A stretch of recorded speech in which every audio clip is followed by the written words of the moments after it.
Ito mga sangkay, simpleng recipe ng tinapay, strawberry buns. Bago natin simulan ay paki-like at share ng ating video at paki-follow na rin po. So bali una natin gagawin is streusel. Naglagay lang tayo ng asukal, powder milk at margarine.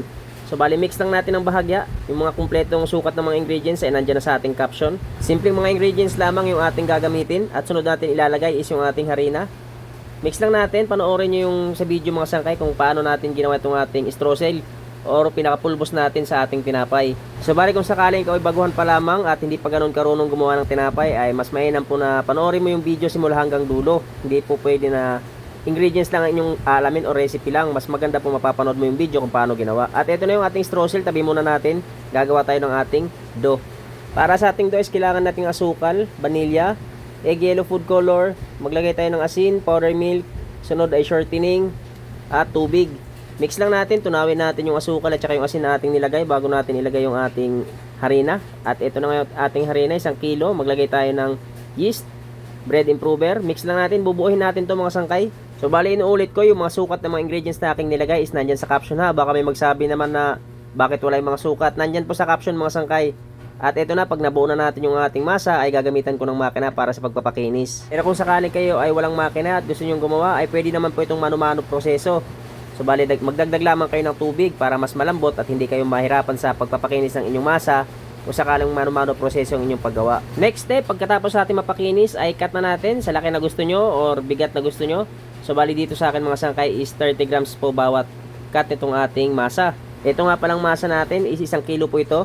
Kung kayo ay gagawa ng pangmerienda lamang at marami para sa inyo to, ay pwede nyo pong hatiin lahat ng mga sukat ng mga ingredients para makagawa kayo ng kalahating kilo. At kung gagawin nyo naman ito para pang negosyo, ay wag na wag nyo pong kakalimutan ng mag-costing.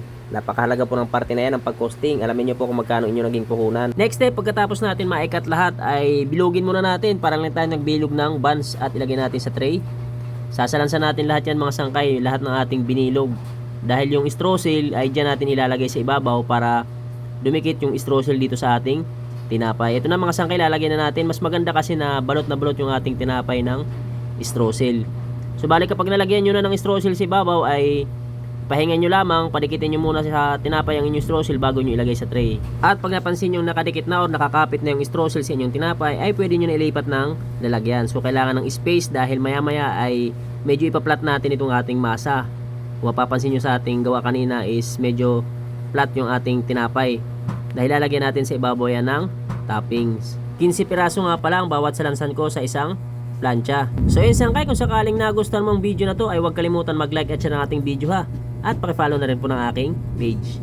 At ayan, pagkatapos natin maisalansan lahat ay gawa na tayo ng ating pang toppings, yung ating strawberry toppings. Kailangan lang natin ng asukal, cornstarch, powder milk, tubig at strawberry flavor. Diyan, lagay lang natin lahat sa kawali. So bali mix muna natin, tunawin natin ng maayos yung ating cornstarch, powder milk at saka yung asukal bago natin isalang. At ito na nga, pag naisalang na natin ay medyo palaputin lamang natin mga sangkay. Hindi natin kailangan na malapot masyado ha.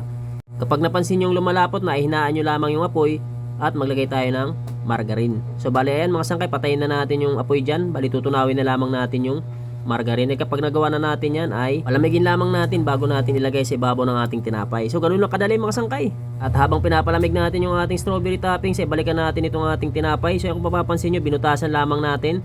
Medyo plinat lamang natin ng bahagya itong ating tinapay at nilagyan natin ng butas sa gitna.